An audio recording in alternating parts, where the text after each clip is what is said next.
Hello everyone and welcome to Jason's in the House. I'm Jason Parisella, your host today.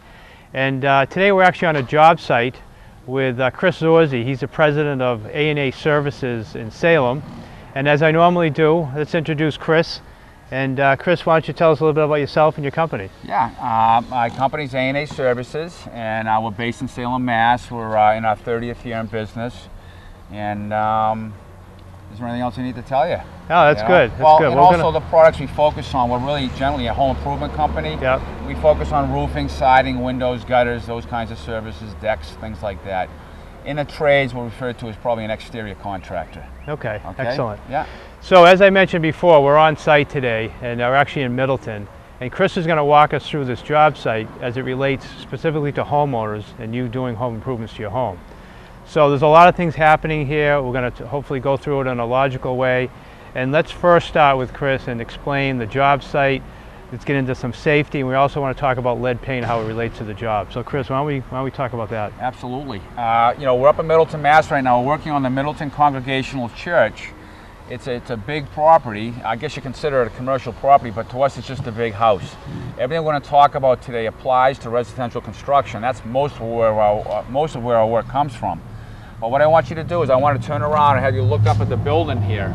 And I want to take you from the beginning phases through every process we've gone through today. And the main focus we're going to work on today is fiber cement installation. It's an up-and-coming siding product. It's a beautiful product, a great return on investment, but there's a lot of techniques and installation processes you got to go through to make sure it's right. So anyways, looking at this building, we started off, this building's I think 150 plus years old, and we had to start off by stripping off the clapboards, which are no longer there. But they were all, you know, lead paint, and we had to protect our guys. They had to wear respirators, suits, and this even applies to residential construction. I don't think a lot of people know that at this day and age. There's a new rule that came out in 2010, and it's called the RRP rule. And what that does is forces residential contractors to follow lead paint procedures. So that's one thing we've done.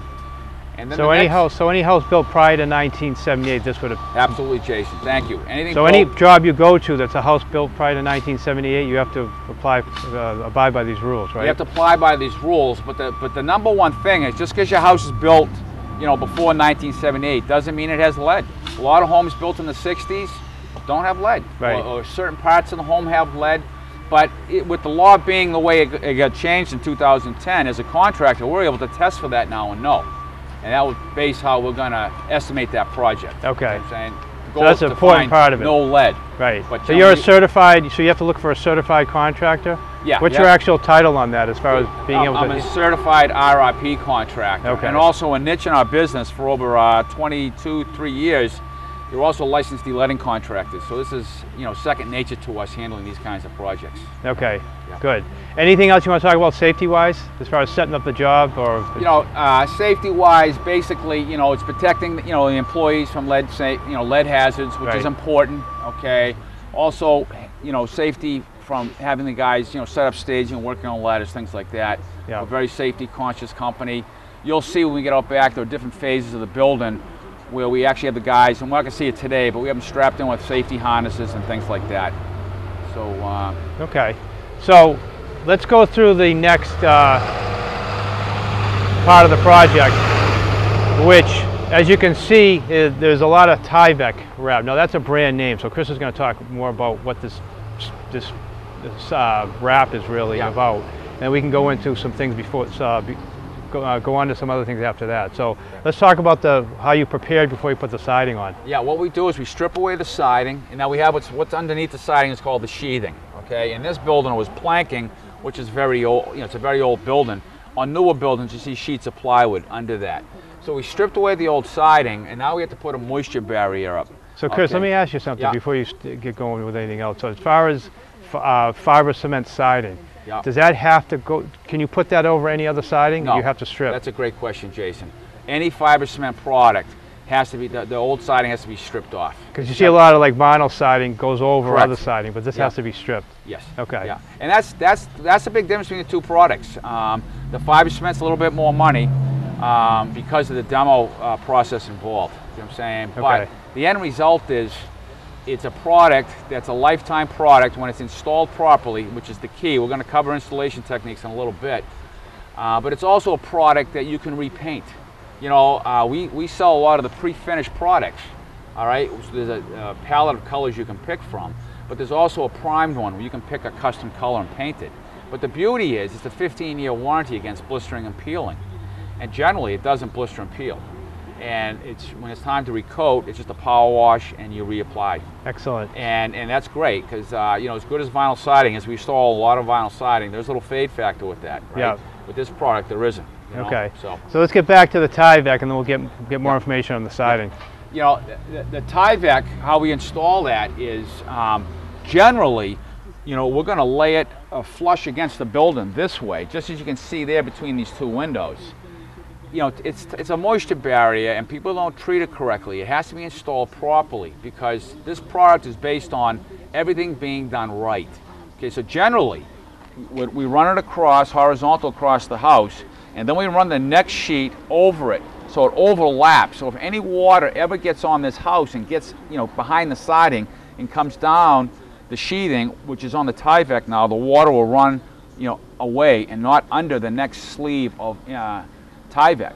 But what we've done on this project, because we have this very high, you know, and it was more productive to run it vertically, we taped all the seams with a special tape that adheres and doesn't let moisture in.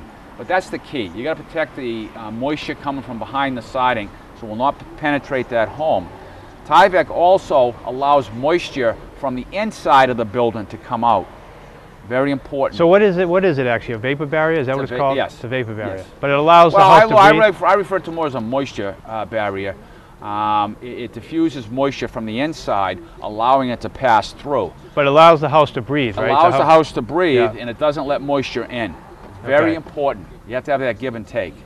And you know, people say, well, you know, where's the moisture come from the inside? You know, as soon as you turn the heat on in the building, you know, hot water, you know, it's, you know, you have condensation. It wants to get to the outside of the building. It's got to be able to weep through that building. Okay. Okay.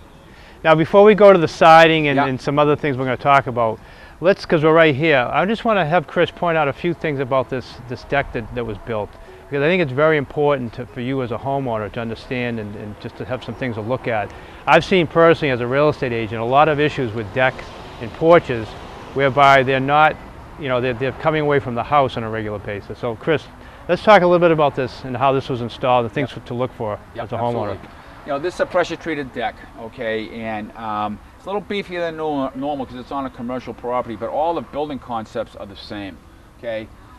First of all, we lag it into the building. We use these special anchor bolts that will you know, fasten to the sheathing of the building, okay, and then we attach, you know, what we call our joists, you know, which are all on hangers, okay, and you got to be careful with pressure treated wood these days because there's a chemical in it now that affects certain fasteners. So we have all the right fasteners on this project, okay.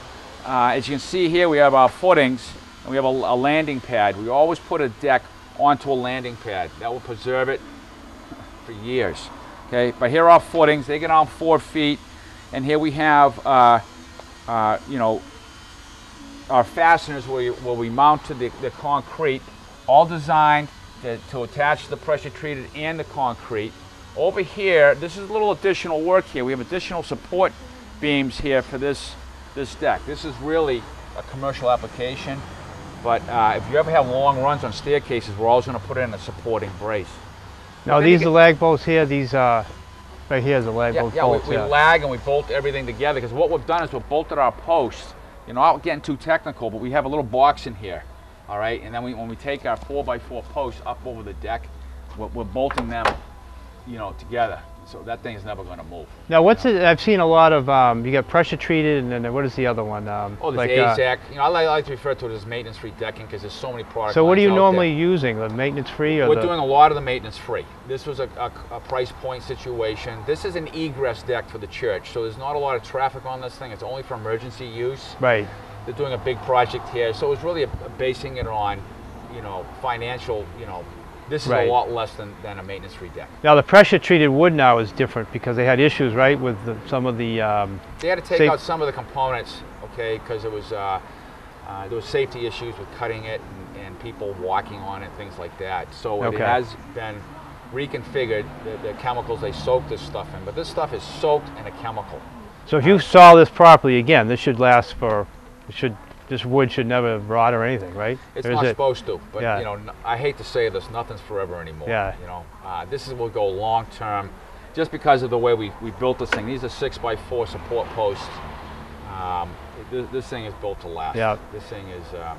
Now, because I've seen this, as I mentioned before, about the decks coming off the house. So how do you prevent and how do you install it properly so that the thing doesn't move away from the building? First of all, it is based on these supports, which actually support this thing from coming this way, okay? And then when we lag into the building, you know, we use these special anchor bolts, and they're called, it's slipping my mind, okay? But they're special bolts. So it's not just any bolt. It's not a bolt, it's a, where's Pat when I need him? It's a, ooh, I'll have to come back to it. Yeah. It's a special fastener. It's a ledger lock, that's what it is. And it's designed, it's twice as strong as bolts, and it can support a lot of weight. And the way it's designed, when it anchors to the building, it ain't moving. It's not gonna move. But it's like anything. So things you know, like, but, yeah. you know, Jason, when you can look at any contractor, anybody, it's like how you installing it, you know, what's the goal of the customer, you know what I'm saying? A lot of these things a homeowner's not going to know, though, like what type of bolt, They're not you know, going it's to know. really, They're not going to know. Yeah. And that's what gets a little tricky, you know what I'm saying? Trying to explain to them all the fasteners that we use and how we put it together. But, you know, it's important to do it right. And as a company, that's always our goal, to do it right so it lasts. yeah, You know. okay, excellent. So where do you want to go to next? You want to show Let's some show of them how we install the fiber cement. And like I said, it's an up-and-coming product, very popular, and but it's based on proper installation. And I'll Yeah. cover that too. the, okay, excellent.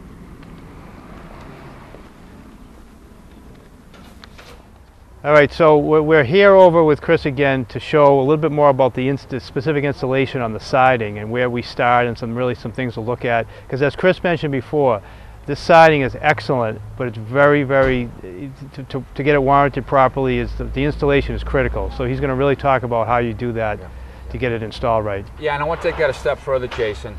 You know, it's a product that looks like a clapboard, and a lot of carpenters, and I'm not knocking the carpentry profession, it's like, looks like a clapboard, installs like a clapboard, but it is not. And this is where the issue happens with fiber cement products. If it's not properly installed, you will have issues with it. And don't let that scare you. Just make sure you're dealing with a guy that's certified and knows what he's doing. So what happens to the siding actually? What is It it? will delaminate, okay, it's because it cannot absorb, it cannot be close to moisture in certain locations. Of course, it's designed to handle moisture because it's a exterior siding product. Mm-hmm.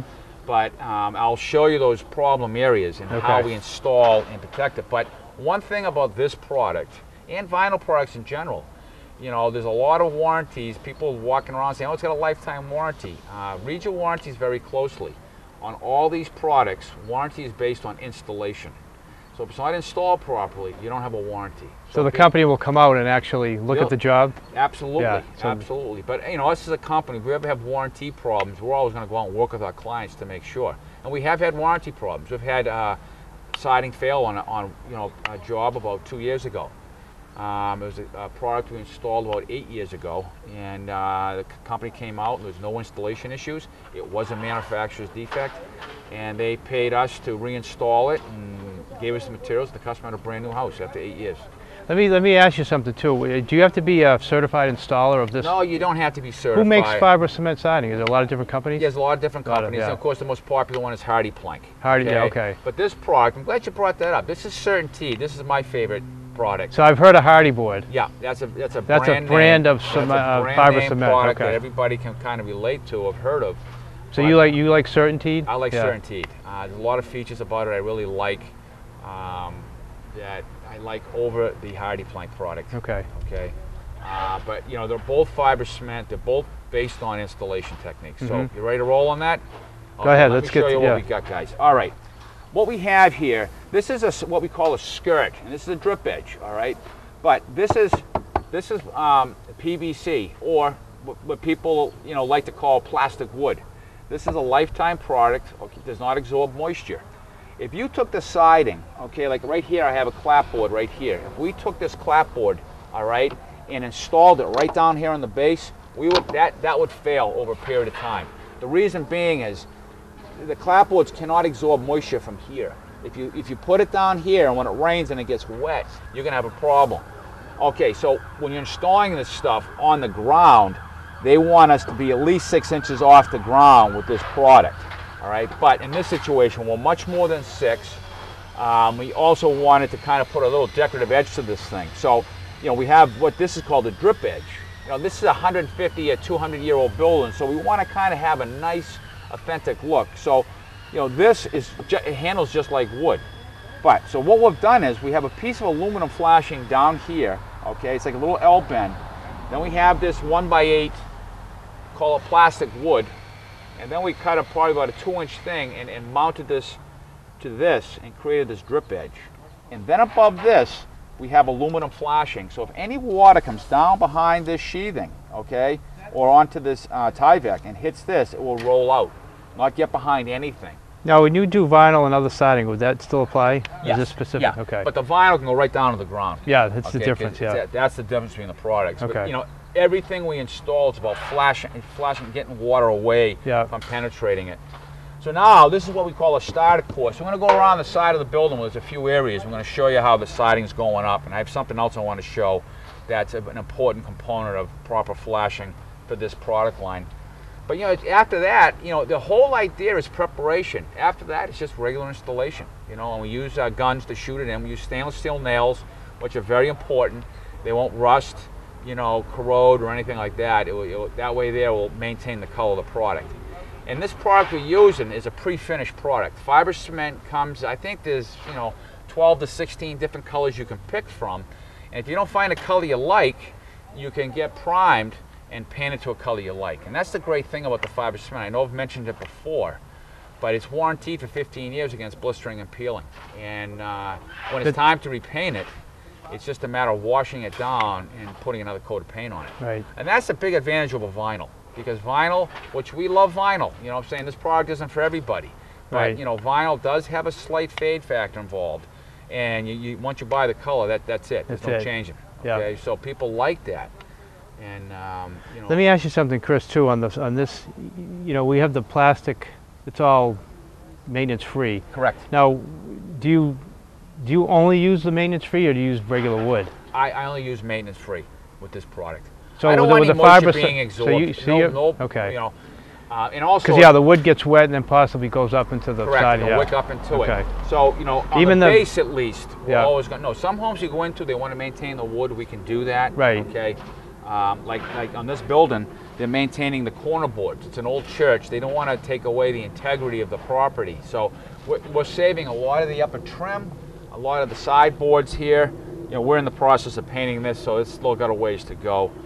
And you also trimmed out the windows, right? Is there anything yes. special on that to get it prepared for the siding? Yes. What we've done here is, what I got in my hand, okay, another piece of plastic wood. It's called brick mold or 908 casing. It's pretty standard product. You see it around in a lot of homes, all right? And believe it or not, this addition on the church, I think, was done in the mid-60s, early 70s. So that's why you have a brick mold on this, all right?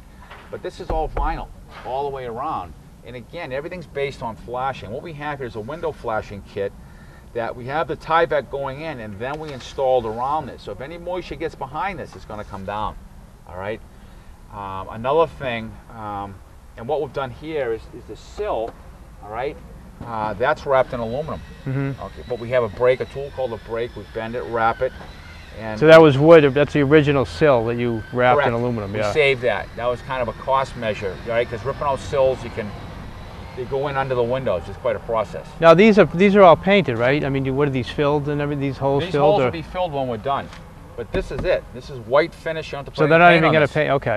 No, it's a white. No, but church. if you wanted to paint it, oh yeah, absolutely. you can paint it. Yep, absolutely. Okay. All right, another technique very important. Now, I want to just take a step over here and show you folks. This is very important with this product. You see right here?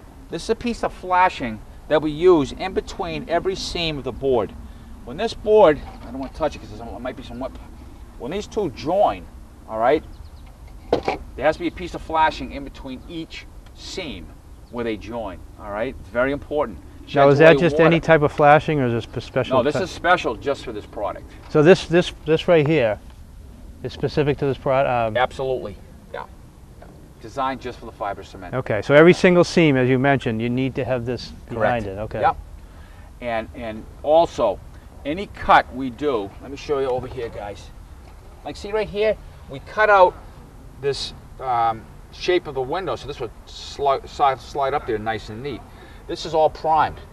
Whenever you cut into fiber cement, you have to seal it with a primer. It's all about keeping that moisture out. You do these little things as you go along, and that's how you can guarantee the I mean, I was just thinking too, and as a realtor, I see this. You know, fiber cement sometimes gets a bad rap because I think it's due to the fact that it's not installed properly. Because if you don't install this properly, and you, like you said, things like that, once that moisture gets in there, it puffs it up, and so you know. You really have to get somebody that. Jason, I got a call about 3 weeks ago in my company. A management company, I think it was in Malden or Everett or something like that. 66 unit complex. And they have all these dormers, and all the fiber cement has failed because it was not properly installed just along those edges. Right. You know? And so if it's not done right, you have problems. Yeah. But if it's done right, it's an unbelievable product. Now, what's the cost difference between the fiber cement and the vinyl? It's more for the fiber cement.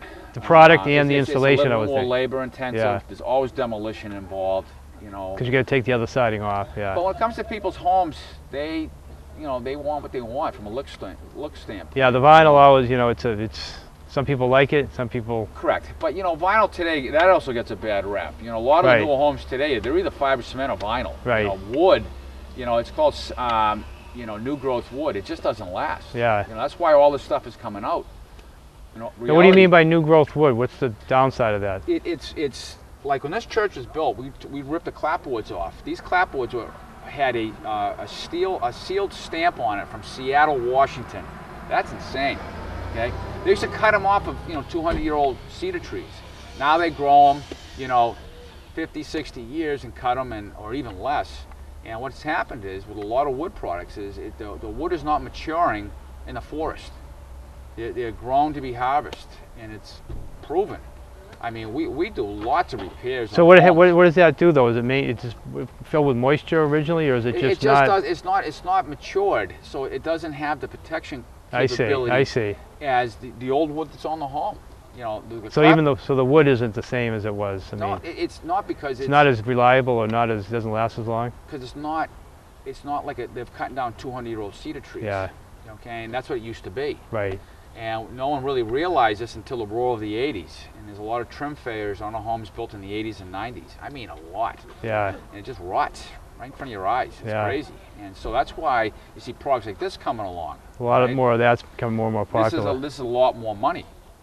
You know, and you know, when you compare it to a vinyl, you have a whole different components going up around the house. Right. And but you know, this is a lifetime investment. Yeah. Okay. And speaking of that, you know, I think it's important that your customers know this. You know, that certain investments you make, you know, what's going to be the return on that investment. And if it comes to siding investment, there's a report out there that anybody can get. Just go to cost versus value. Just Google cost versus value report, and there's a lot of information there, Jason, that tells people if they do windows on a home before they sell it, what that return will be. You know, and this is one of the highest returns on siding. This will give you an 80% return rate. So this is the highest on that cost value report. It's the highest return. Highest return is 5%. That comes out every year too. I've actually seen that myself. Every year. So that comes out yearly. It's a yearly report. They talk about kitchens, bathrooms, siding, windows, roofing. And also, it's a great resource for consumers just thinking about stuff, because it tells you what the cost of these average projects are. That's how they base their numbers. Right. And because people are always asking me, what should I do to my house to get it ready? Am I going to get a return on investment? So this report is good for that. It really is. Yeah. And like 80% return, you know. So here's the story. If you spent $10,000, it would be more than that to do a home. Right. You know, you'd get $8,000 back in your sale. Yeah. But you'd also have a much more marketable home. Right. You know, and I talk to my customers, ask me the same questions, Jason. You know, I'm thinking of selling. You know, when are you thinking of selling? You know, and you know how people think. Some people think of selling. They're looking 2 years, 5 years down the road. Right. You know, some people are good planners. Not all of us, but some are. And we talk to them about these things. You know what I'm saying? And if you're in that position and you're thinking, it's a great product, great way to go. Yep. You have a much more marketable home, and Yep. it's easy to sell it, I think. You know? Do you have anything else we need to cover here? Do you want to move on to the next section? I want to or- move to the next section, show you a little section we have installed. You know, Okay. So you get an idea of what it looks like. Yeah. And then another important flashing element. Okay. All right? Excellent.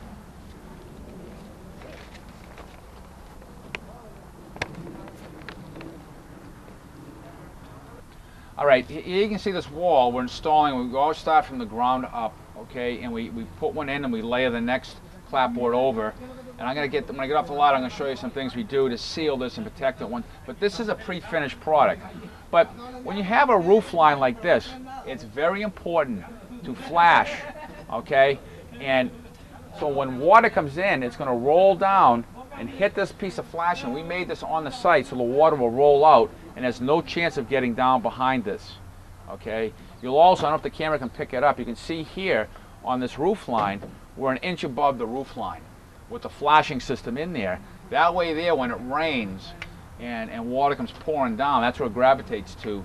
It's not going to affect the fiber cement. You know, we're building it right the way the manufacturer recommends it. So what do you do with that gap there? I can see that gap. We're going to seal this in with caulking. You see how it's like, what is it, like a half-inch between the Right. siding and the roof? Right. Oh, right here? Yeah, that that stays, Jason. That stays. Oh, it Very does. So important. there's that gap there. Yeah, Okay. that's why we talked about that guy that had the big siding failure. Right. Is they brought the clapboards right down to the ridge line or the roof line. Okay. And that's why you have those failures. Okay.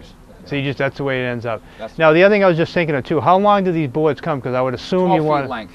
so you want to minimize the amount of seams, I would think. Yeah, we I do. noticed there aren't And- any and- seams on this. And well, this is a short area. Yeah. That's why you're not seeing any seams. But I can go back to the other side.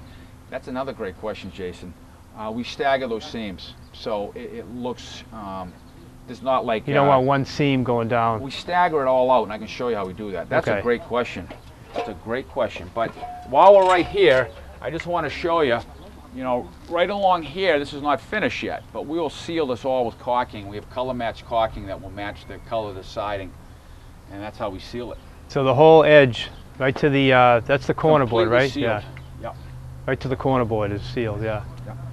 I love that seam question. If you want, we can just tuck it on the corner. I can show you how we lay out the seams. As you can see here, you know, I thought I had a section that was all laid out, but the guys actually finished this section, which is good. But, you know, we stagger our seams. Like, there's a seam right there, but it looks like natural wood. It's not like a seam from vinyl siding, Right. It looks natural. So that's number one. That's another big thing why people like this product. But you'll see here, now we've got a seam coming out here. So there's never a seam over a seam. And on poor siding installations, you'll see a double seam, do you know what I'm saying? And then you'll have a board and you'll see another double seam, do you know what I'm saying? So we're gonna stagger these seams out, but even the seams on look at this one goes all the way across, all right? And we have another 3-foot section here, or 2.5 foot. I'm gonna go out here, halfway here. We work very hard to stagger those seams so they're not stacked up. Do you end up caulking the seam or you just No, leave it? that's flash behind it. The butt is sealed, and Oh, that's so it. are you priming each one of those, We prime the ends when we cut it. the ends, yeah. Every end. Because you had ends. mentioned that over there with the, Very yeah. important. But you can see it's a natural seam. It looks like a clapboard. Right. You know? Excellent. Anything else about the project you want to talk about before we kind of wrap up?